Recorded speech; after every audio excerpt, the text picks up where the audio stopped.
I think she meant to say 2 p.m. minor. We had a bird guide once in Costa Rica, and he'd say, there's a bird in that tree at 3 p.m.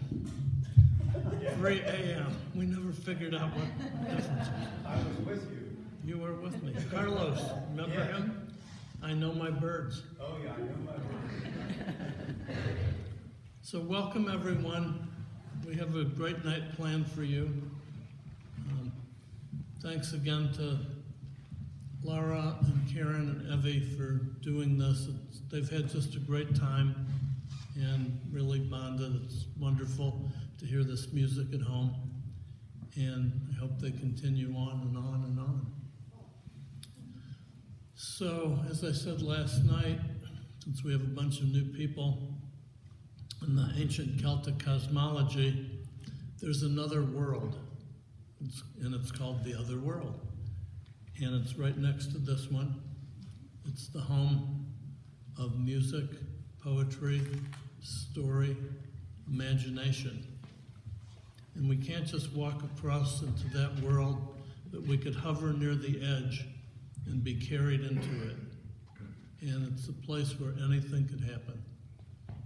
Michael Mead, my teacher for this kind of thing, said, it's a world just like this one, only more so. Dreams come from there too. All those things are related. And we're gonna do most of them tonight except for dreams. But before the story, I'm really pleased. This has been such a great thing for me to have the Wellspring of Imagination program. We have it in the fall. We have high school students do a 3-day intensive poetry workshop and then a performance for the community. And how many people have ever gone to one of these performances? And they're just magnificent. And then the teachers we have will mentor these students for the next year with their work. And it's really interesting for me to follow up with some of these young people to get some hope for the world. And we have 4 of them this evening, and I think you'll love what you hear. The first one is Sarah Binau, and I'll let them tell a little something about themselves instead of me giving flowery introduction. Sarah.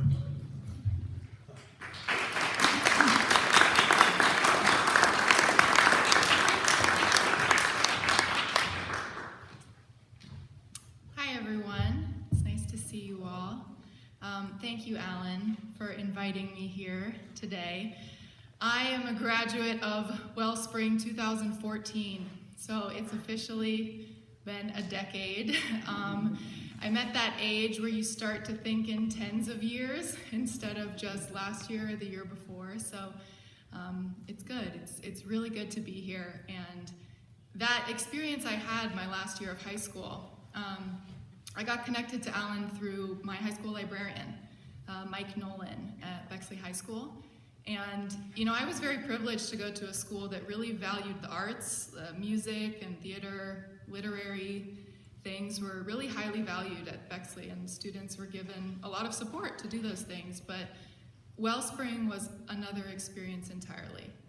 And I think it was just, as Alan said, it was the magic of this other world and the creativity, realizing that all of these things are connected.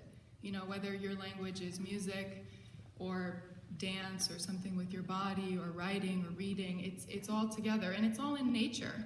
And this is a very magical place we're in here in Ohio. So I think all of it really came alive, and, you know, seeing my peers there who were so interested in reading and writing, it's like that feeling when you're in a group and you don't have to explain to anyone why what you're doing is interesting or cool. You just know that you all love it. And that's a really special space. So I think Alan is a really wonderful curator of those spaces, especially for young people, and it's really important. So I still write. I write every day in a journal, some poetry, some just about my life. I work in sales, so professionally, I would say, you know, this hasn't taken me down a path necessarily where I'm performing a lot, but my whole approach to the world is about communication and language, really, and explaining things. So I think that is a seed that was definitely planted in this program with Alan. So it's a joy to be here, and it's a joy to share. And I'm going to be reading a poem that I wrote back in high school. It's one of my favorites. Here we go. 16 going on 17.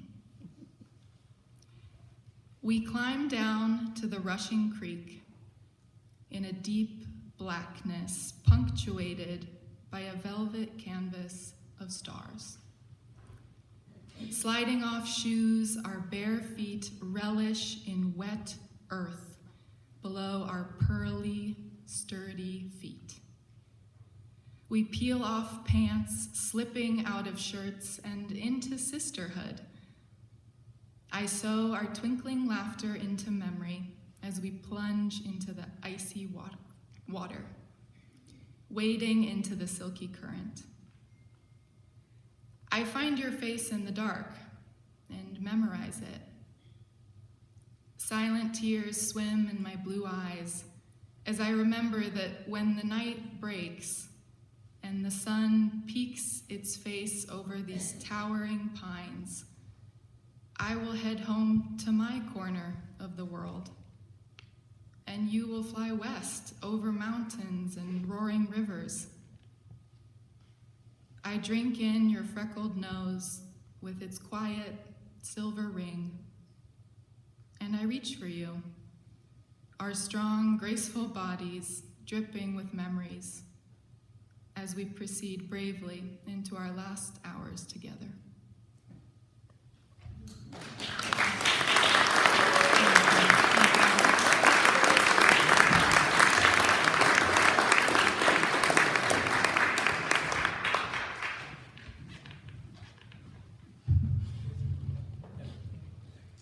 Our next young poet came all the way from Ann Arbor, Hasna Ghalib.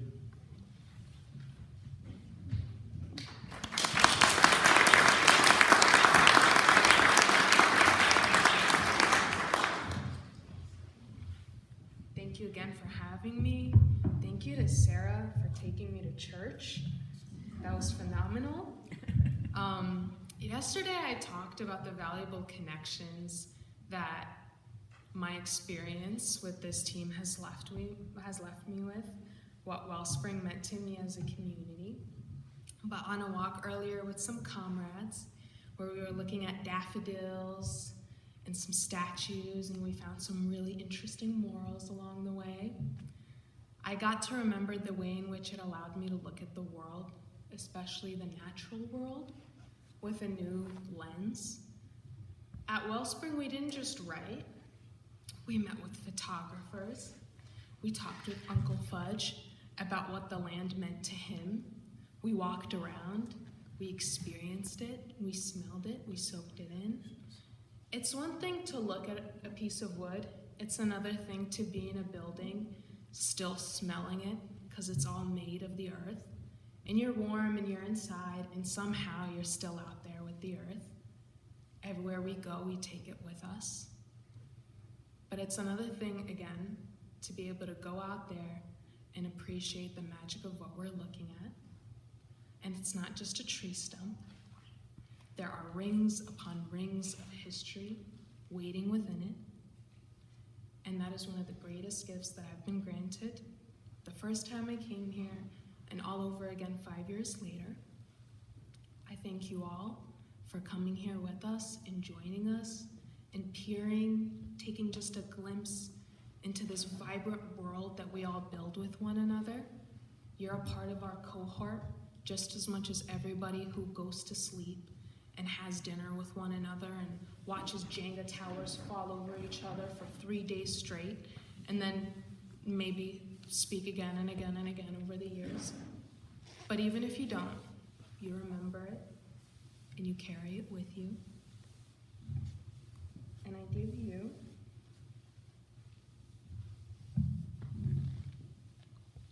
sometimes the dead wave to me. At my local bookstore, through the writer with my father's name on the display table. In the beans and rice the way my grandmother cooked them, dill hanging in my olfactory lenses like my great auntie's bergamot perfume.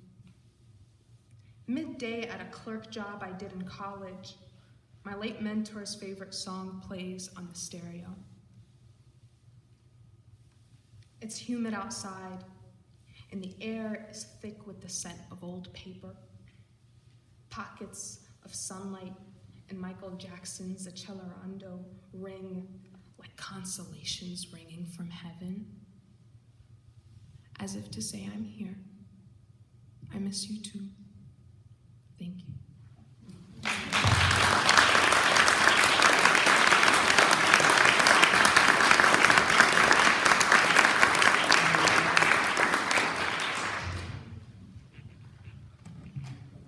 It's not hard to believe that she was the Youth Poet Laureate of Ann Arbor and then the Youth Poet Laureate of the entire Midwest.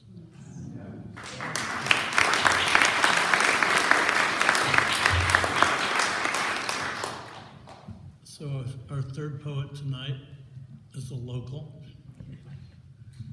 and she'll talk about this. She's very excited. She's going to be graduating from Ohio State in just a couple weeks.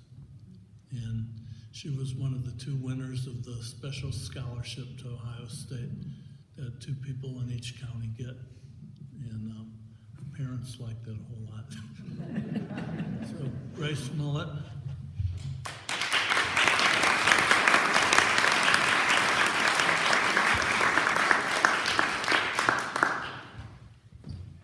Hi guys, thanks for being here this evening. I'm grateful that Alan and Evie invited me back to talk about Wellspring and share a poem of mine. But yeah, so I'm Grace and I'm 22. I'm about to graduate from Ohio State, and as Alan said, my parents were really excited when I got a scholarship to go there, and even more excited when my little sister got the same one. So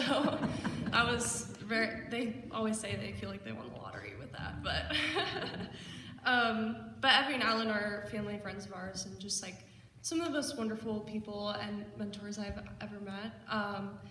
But I went to Wellspring in 2018 as a junior in high school. I went to Logan High School, and I live down in the Hocking Hills with my family, like 5 minutes from Old Man's Cave. But I was really excited about Wellspring. Alan and Evie had always talked about it, like when I was growing up, and finally when I was in high school, I was like, I'm old enough to go, like this is so exciting. But I got really upset because after I committed to it, I realized it was the same weekend as Powder Puff at my high school. So I arrived to Wellspring in a bit of a bad mood, but by the end of the first night, I completely forgot that Powder Puff was even happening, because it was just such a magical time we spent in a giant house in the woods, all like sleeping on the couches and the floors and eating home-cooked meals and just sharing poetry. And I think back on that time often, and it really solidified my interest in poetry and the written word. I majored in English at Ohio State, and I continue to read poetry. I've taken classes on it and sometimes still write it. I haven't written a poem in a little while, so forgive me if the one I'm about to read doesn't blow your socks off, but I enjoyed writing it. It kind of came to me because of spring, all the flowers, and just like growing up, because I'm about to graduate college, so. But my poem is called Horticultural Differences. My great-grandmother gave 3 children to this world through cesarean sections. When I was young, I thought the doctor must have placed a seed in the empty crater of her womb before he stitched her back up so the next baby could bloom. All around her home, the spring rain summoned from the soil yellow roses, fluorescent impatiens, and towering tree lilies. She shared seeds and bulbs and starts with my grandmother, who tucked them into sprawling beds of mulch. She once told me that when she kneeled outside with her hands in the warm dirt, it felt like church. My grandmother raised my mom and aunt on homegrown potatoes and carrots and berries, and once you live like that, you don't want to go back. So when my mom blossomed into a woman, she planted a garden of her own. My sister and I have picked green beans 10 yards from our house, dug up strawberries in my grandmother's backyard, and plucked grape hyacinths next to my great-grandmother's front steps.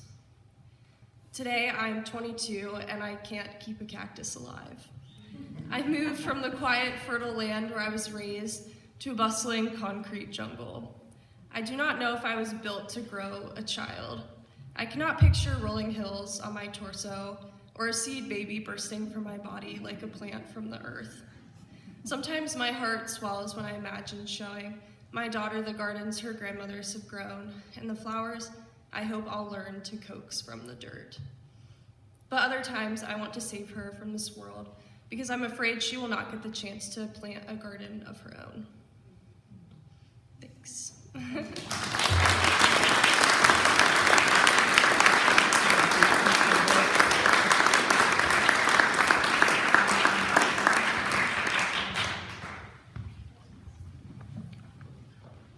Our final poet tonight, young poet, Anna Stuntz, is also from Michigan. And thank you, Brett and Dad, for bringing her down here. Anna is one of the most enthusiastic, curious people I've ever met, and I think you might like her poetry. So come on up. She's going to do 2 poems, right? Okay.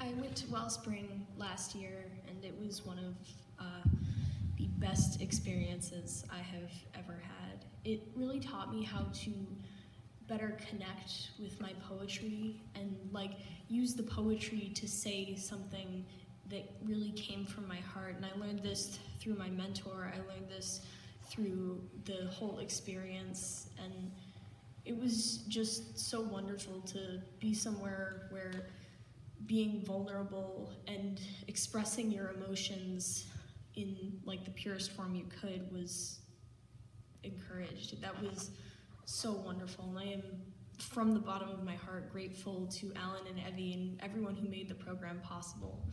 And it was just one of my favorite things that has ever happened. So I have 2 poems to read tonight. And sorry if my voice is a little scratchy.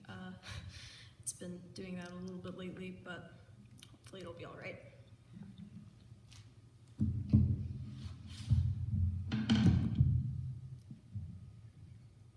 In the fragrant falling leaves, everything just clicked.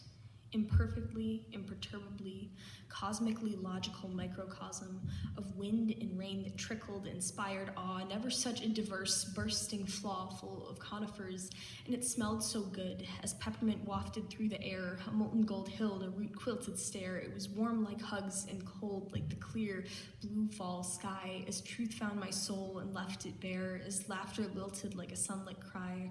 Words bubbled up like trailside brooks over our lives, music, poems, and books, and shyness stuck but fell silent. Through that diverse, bursting path, fell headfirst, guided by earth, through mosses, rocks, and all we saw, fall down fire by the raven's caw, hemlock towered around, rock crown knocked down, dirt road dust, all mother of limestone, sand-grown crust, of gold pots and altars coronated in rust, hearing, writing, walking, talking, and being delightfully existent, sunlit, starlit, or stayed in, as poetry rose from the rafters, sown with sorrow and hemmed with laughter, snaps pattered like rain after each piece ended, wisdom learned and words carefully rendered, outshone beauty and in came friendship. Forest trust and tendons tied, we followed hemlock crowns falling down the sky, trees loomed, old as runes after the ghost pipes die, fall sky, boom, red gold up high betwixt silent pines, breathing, dying, ephemeral up, crying from the grasses again and again and again. And then the stars rise. We skipped past slick wet leaves by the highway to the heavens, conversations connected constellations, past warm lit cabins as we crept by on a crunching gravel path with smiles to the darkness and wonder to the sky, hands clasped together, universe reflected in our shining eyes as the stars phased in and out of sight, as I'm sure they will forever. And then, in here and now and today, even somewhere so new and so far away, I found that I was home again. That was a poem about Wellspring.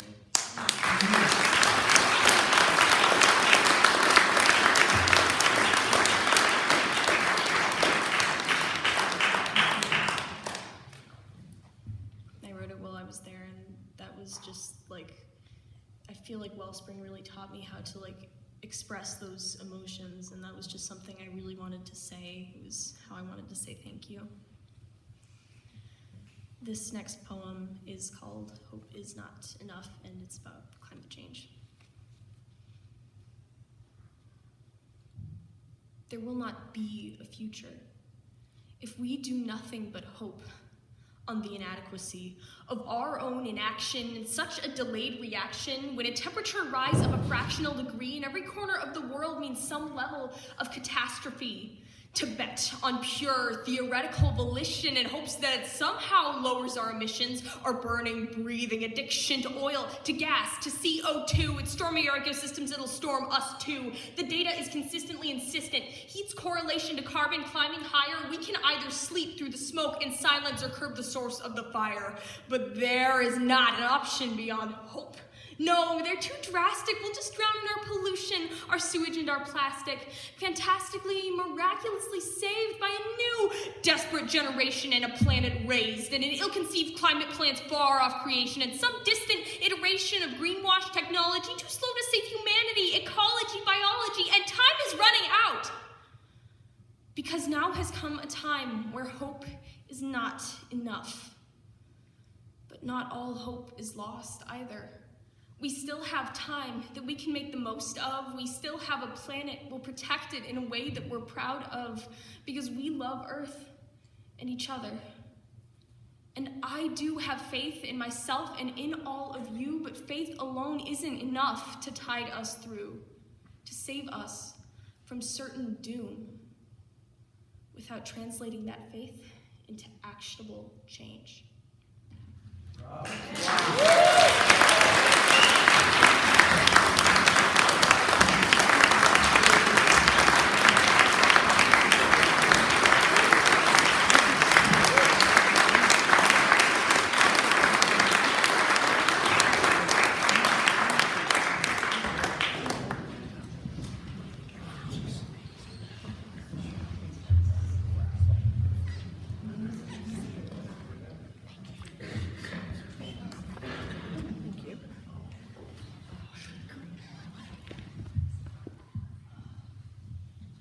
I love how she starts and the lioness arises.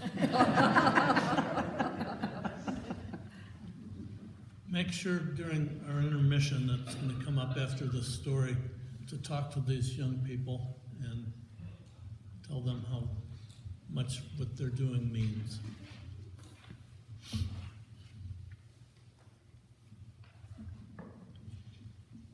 A story I didn't feel I was ready to tell until about a year ago.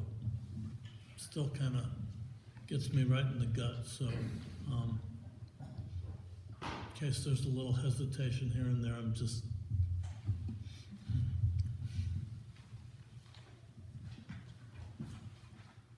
once upon a time, below a time, beside of time, around time, through time, and that other time that went in cycles rather than clicks of a clock. There was a miller. He had had a great life. He was the life of the party, the center of the town, rich, entertaining people, telling them jokes. But times had gotten hard, and now he was living with his wife and daughter in a hovel. He was scratching for a living. Right about this time, when the light was like it is outside. He was out in the woods, reaching down into the underbrush, looking for scraps of kindling to go home and build a fire and hope there was enough to fill his empty belly a little bit. And walking toward him came a little man, a wide-brimmed hat pulled down so you could barely see his face. And he said, "Miller, Miller, times have gotten hard, haven't they? I remember when things were much better for you. We really appreciated you, and appreciated what you did. And I would like to change your situation now and make things better. I would like to give you all the things you need to make you feel good about yourself." Miller said, "For me? Why?" He said, "Oh, you deserve the best. Let me help you." And the miller says, "You're going to do this without me paying you back anything?" He said, "Oh, what you want to do? Well, if it makes you feel better, I might ask for a little something." And the miller said, "What would that be?" And he said, "Oh, whatever's in the back of your hovel right now." The miller said, "There's nothing back there. That old apple tree gives sour apples every now and then." He said, "Of course, if you could really do something." He said, "Consider it done. And I'll see you next Thursday when I come to claim whatever little thing was back there." The miller could hardly believe his luck. He could hardly believe that this was true. But when he turned around, he saw his wife running to him. And instead of the old rags that she had been wearing before, she was wearing a brand new dress, a string of pearls around her neck. "You'll never believe what happened. The pantry is full. Sausages hanging, onions hanging, all the things we wanted, fresh bread, I don't know where it came from. Look at my new clothes. And there are new clothes for you too. I've laid them out on the bed. That has a wonderful bedspread now. It's a soft bed, not that straw pallet we were sleeping on. What happened?" And he said, "Oh, this little man came out and he said this would happen. I hardly believed him. And he said, all I have to do is give him what's behind the hovel." She said, "Don't you realize what was back there?" And he said, "What?" She said, "That's where our daughter goes every night around this time." He was heartsick. He realized what he had done.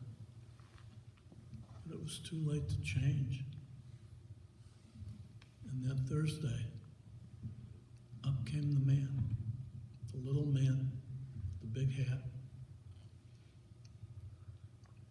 The daughter had bathed herself and cleaned herself, was wearing a spotless white dress, and had taken a piece of white cloth and made a circle in the earth. And she stood right in the middle of that circle, just like purity itself. And when he came, he reached for her, and he couldn't penetrate that space that the circle delineated. He tried again. He tried harder. He jumped at it and was repulsed. After a few minutes of doing this, he was exhausted with his effort. And he turned to the miller. He said, "This isn't what was supposed to happen. I'll be back next week, same day, same time. I want her to be filthy. I want her to be dirty. No white circle, no white dress. The dirtier she is, the better." And he turned and left. When that day came, she was indeed filthy, sticks and leaves in her hair, whole body smudged, caked with filth, no circle. And as he emerged, she started crying.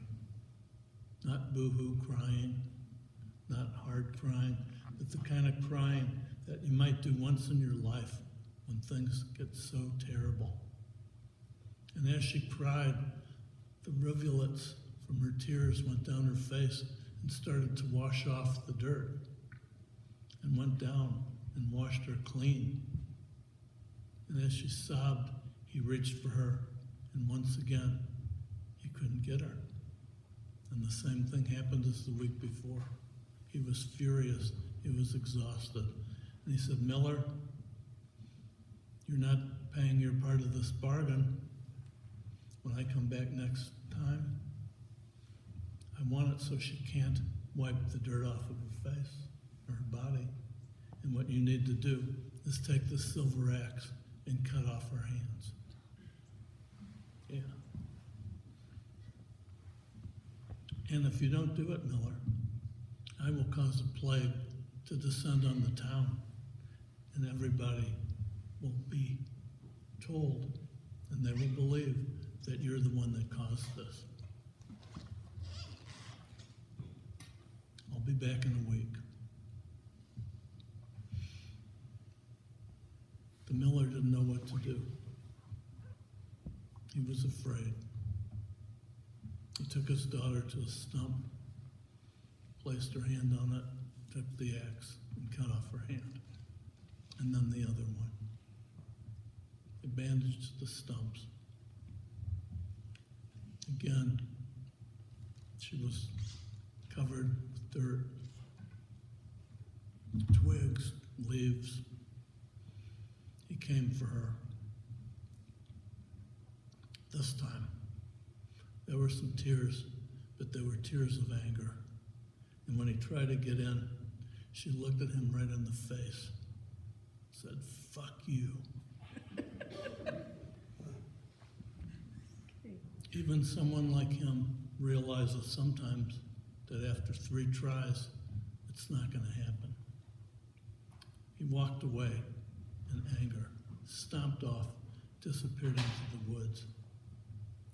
She turned to her father and she said, "You were supposed to be my gatekeeper, and you let in the wolf." She turned and she walked away from that place into the woods. No hands. She got lost quickly in the woods. The trees seemed to be bars keeping her in. She got hungry, and it was hard to get anything to eat without hands. Sometimes birds would bring her a few scraps, just enough to sustain her. She didn't know how long it took. Time in stories, it's not like time here. A few days, could be a few weeks, a few months, a few years. She didn't know what she was going to do. And finally, one day, she found herself at the edge of the woods. She walked out and felt strange and unfamiliar. And in a way, she sort of missed it because she had become familiar with it, and the unknown was ahead of her. But when she looked across the stream that was there, she saw a castle surrounded by a moat. And there was an orchard there, and there were trees that were filled with apples and pears, and she began to salivate and think how that would taste. It was nighttime, and by the light of the moon, she walked across the stream and went up to one of the trees and reached up, and with the 2 stumps, plucked a pear off the tree, as if the pear reached for her as much as she reached for it. And she ate that pear, the best thing she had ever eaten in her life, the juice running down her chin. She could feel the nourishment going through her body, and turned around and went back. There was a young man who was a gardener there, and he liked to work at night, especially when the moon was bright. He was friends with the young king, and the young king loved interesting stories. And in the morning, when the king came out to count the fruits on the tree, because that's what kings always do in these kind of stories, he told him about the strange creature that came out of the woods, got a pair. So that night they waited, and there she was again. And when he looked at her, he didn't know if it was a woman or a spirit of the forest or a wolf. And he was compelled to meet her, not in spite of that, but because she looked like she could be a woman or a spirit of the forest or a wolf. And they invited her inside, and she was cleaned, fed, put in a nice bed in a beautiful room, and she slept and got up, and she was taken care of again. Her stumps were tended to. He began to visit her every day. They began to talk, and the things she said were so interesting to him. He became more and more infatuated. One day, he even wrote a poem. Poems usually attributed to Pablo Neruda, but take it from me, he's the one that made up this poem. And he said, I'd like to do with you what spring does to the apple trees. And it melted her. And before long, he proposed, and she accepted. And his mother, the wise Queen Mother, also loved this young girl, and she was happy that her son married her. Married, yes. And things went well. One day she felt a stirring in her womb. She was pregnant. They would sit and talk about names for the upcoming baby and giggle and laugh, hold each other's hands. And then they found out that the kingdom was being attacked. And it was going to be the first time that this had happened during his reign, and he knew he would have to lead from the front to get credibility. He left, and he left word that as soon as this baby is born, get your fastest rider on the fastest horse and find me wherever I am and tell me what's happened. They promised him they would do it. And it wasn't long before a beautiful baby was born, a moon-faced child, great disposition.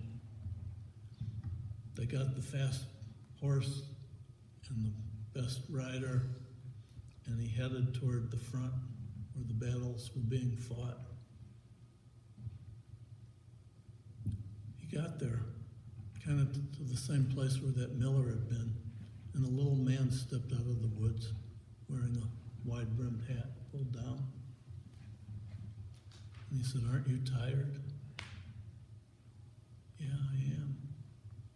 He said, "Well, you're probably going to fall asleep, but when you wake up and you find the king, what you need to tell him is that your wife gave birth to an abomination. It looks like a dog. It's awful and terrible." He fell asleep, and when he woke up, he was convinced that was indeed true. He wrote to the king, and he reported it just as the little man had told him. The king said, "She never ceases with her surprises. I'm sure it will be okay, and whoever or whatever she gave birth to will be a delight in our lives. Tell her this." He rode back, got to the same place. You know who stepped out of the woods. Same thing. When you get back, tell them that the king is sick about the abomination that she gave birth to, that she should be killed, and her heart should be waiting on a platter in her tongue to give to him when he comes back, so that you know that she will not ruin his life. The Queen Mother was wise. She knew something wrong had happened. And she brought this daughter-in-law to her. She loved this young woman, and she loved her grandchild, of course. And she said, something's happened. I'm going to straighten it out. But you're in danger till that happens, and you're going to have to leave here and go back in the woods. And the maiden, I guess you can't call her a maiden anymore, the young queen, kind of shuddered, and she said, don't worry. When you go back in the woods, you're going to find that it might not be like the first time you were there. So she left. The queen had the hunter go out, kill a doe, took the heart from the doe, the tongue from the doe, put it on the platter, and when the young king got there, she presented it to him. And she said, what has happened? And when he said his part of the story, she knew that something was wrong. She explained it to him. And he said, well, where is she? He said, I sent her into the woods. No, maybe you should go find her. She seemed wiser about the things of this world and what happens when there's trouble. Maybe it would be good for you to learn some of these things yourself. And without taking off his muddy cloak or his dented armor, he went right into the woods. When she had gone into the woods, she found that the Queen Mother was correct. Because on the first day, she saw smoke rising. She went towards it. She saw the cottage, warm light coming out the windows, sounds of singing coming from inside. And as she got closer, she saw that it was a house full of women, all ages, sizes, colors. They were all happily sewing, cooking, talking with each other, just laughing, singing. Someone heard her on the porch and opened the door. They were welcomed in. They took her as one of them, and she began to learn their ways. They loved having the young boy, and he loved having the care that was lavished on him. And I don't know if it was when she rescued him from some danger outside, or when she learned how to dig the roots that would heal. But something strange happened.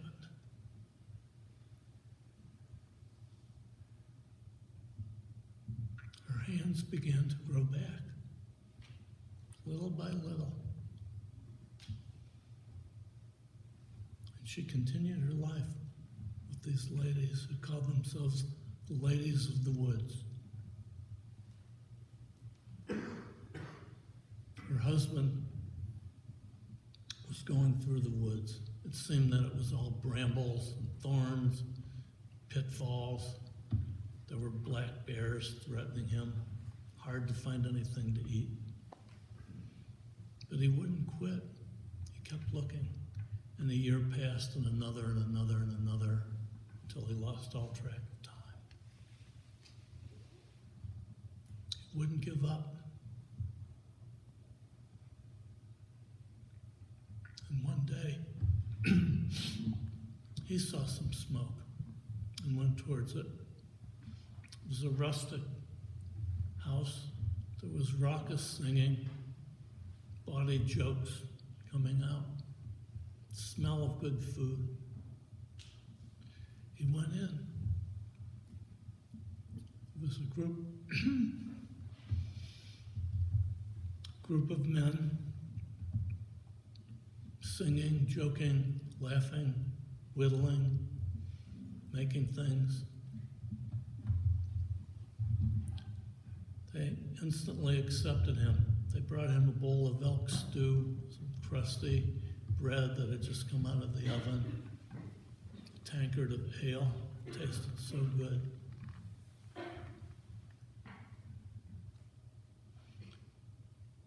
And he said,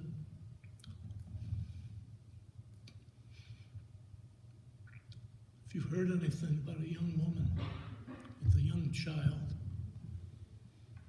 I said, yeah, we know about her. It's about a mile away. There's a cabin there with our sisters, the women of the woods.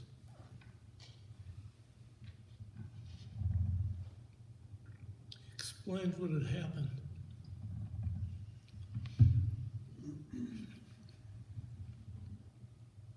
They sent word.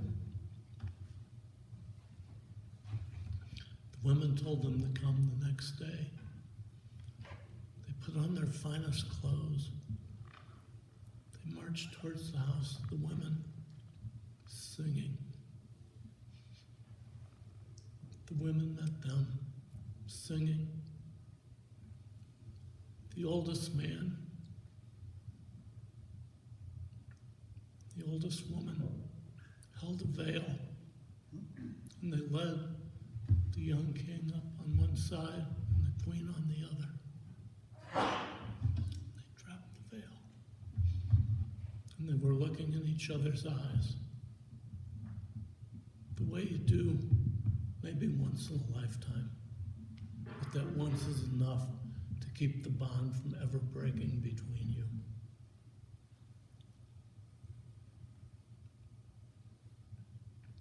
They embraced. They were so happy. He didn't think he could be happier until he felt a tug at his waist and looked down and saw his son for the first time. And they picked him up between them and just stayed there.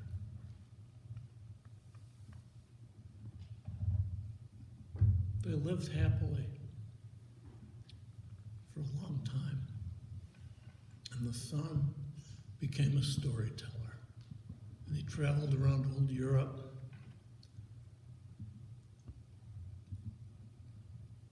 Telling the story of the woman who grew back her hands. And the man who would not give up. And people that heard the story told it to others, and they told it to others, and they told it to others. And finally, I heard this story, and I just told it to you. And the question is, what are you going to do with it? That's the story of the Handless Maiden.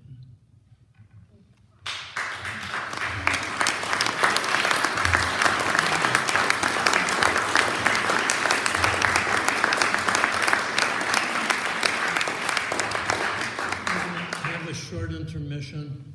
Good time to talk to old friends that you've seen at this event or new friends that you want to make. The women of the woods here could meet the men of the woods. I don't know if we're going to have any venison stew. You should have brought some, Matt. And talk to these young ladies. And Mickey will flash the lights before we get on with part of our program that I know you're all going to love. So, okay, thank you.